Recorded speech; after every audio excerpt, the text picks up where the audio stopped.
All right, Aditya, thank you very much for sharing these details. Now, meanwhile, viewers, some reactions have come in on this hunt. Now, let's listen in. देखिए, ये तो एक welcome step है, बल्कि जहाँ तक उसके arrest का ताल्लुक था, काफ़ी दिनों से, चाहे वो बेल्जियम में थे, चाहे किसी और मुल्क में थे, तो उनको वहाँ से एक्स्ट्राडिट करने की जो कोशिशें हो रही थी, बिलाखिर जो हमारे डिप्लोमेटिक चैनल्स के थ्रू उनको वापस लाया गया गिरफ्तार करके। तो हम तो सबसे पहले ये डिप्लोमेटिक चैनल्स की फतह कहेंगे, उनकी कामयाबी कहेंगे, और उसके बाद में हम उम्मीद करते हैं कि जो उनकी जो इंटरोगेशन होगी या उनसे जो क्वेश्चनिंग होगी, तो बहुत सारे आने वाले दिनों में बहुत सारी बातें खुल के सामने आएंगी। और हम साथ साथ ये भी कहते हैं कि उन सब बातों को पूरे मुल्क के सामने अयां किया जाए।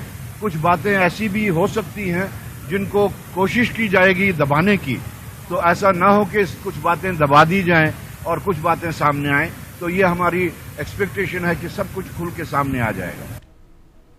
जिन लोगों ने देश में कोई ऐसा जुर्म किया है और विदेश में उनको कोई ऐसा प्रोटेक्शन मिला हुआ है, या तो किसी ऐसे देश में है जहां एक्स्ट्राडिशन ट्रीटी ना हो, या वहां के कानून में उन लोगों को कहीं न कहीं कोई प्रोटेक्शन मिला हो, पर दो देशों के बीच में अगर वैसे संबंध हैं, तो निसंदेह जिस देश में गुनाह हुआ है पहले, उस देश को, दूसरे देश को ऐसे व्यक्तियों को सौंपना ही चाहिए। मेहुल चोकसी के बारे में पता लगना कि बेल्जियम में गिरफ्तार हो चुका है, ये भारत की कूटनीतिक विजय है और सीबीआई और ईडी के अथक प्रयासों के कारण ये संभव हो पाया है।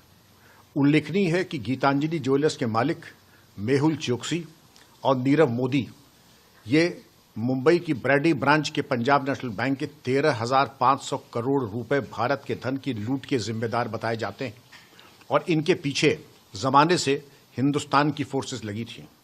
इंटरपोल नोटिस भी दी गई थी, लेकिन बाद में इंटरपोल नोटिस वापस ले ली गई। अब बेल्जियम के एक अस्पताल से अगर उनकी गिरफ्तारी हुई है, तो बेल्जियम पुलिस और बेल्जियम सरकार का भी आभार और धन्यवाद। ये जागा हुआ भारत है। अब भारत की लूट करने वाला विश्व में कहीं पर भी हो, वो सुरक्षित नहीं है। उल्लेखनीय है कि मेहुल चोकसी इसके पहले एंटीगुआ देश में जाकर के, जहां पर निवेश करके नागरिकता खरीदी जा सकती है, उस देश में जाकर के, क्योंकि लूटा हुआ जो धन भारत का था, उसी के माध्यम से नीरव मोदी ने भी और मेहुल चोकसी ने नागरिकता खरीदी। अब बेल्जियम में अगर ये पकड़े गए हैं, तो भारत के प्रत्यावर्तन विशेषज्ञ बताते हैं कुछ महीनों में अवश्य हो जाएगा। बात यहीं समाप्त नहीं होती है।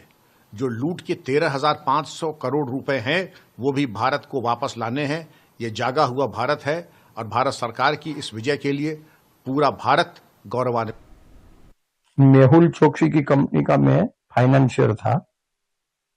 मेहुल चोकसी की कंपनी में मैंने 106 केजी गोल्ड बार फाइनेंस करे थे, इन्वेस्ट करे थे, और भावनगर, अहमदाबाद, जामनगर, भूज, सूरत, मुंबई, वडोदरा, ये सब जगह पे मैंने मेहुल चोकसी के जितने स्टोर थे वो डेवलप करे थे। तो मेहुल चोकसी के पास मेरे को 106 केजी गोल्ड बार प्लस 30 करोड़ रुपीस, जिसकी आज के दिन में कीमत होता है 128 करोड़ रुपीस, उसका एफआईआर मैंने 2014 में Gujarat state CID crime economic offence wing में लगवाया था, और उसके अगेंस्ट में गुजरात पुलिस को एविडेंस प्राप्त हो गए थे।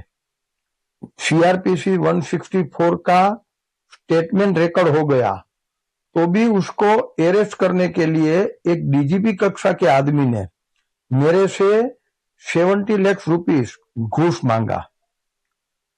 मैं विक्टिम था और मेरे से घूस मांगा, मेरे को यहाँ पे न्याय नहीं मिला। मैंने 2016 में गुजरात हाई कोर्ट में एफिडेविट करके ये बताया था कि मेहुल चोकसी के ऊपर 9,000 प्लस करोड़ का डेट है और उसने देश का पैसा और हमारा पैसा सब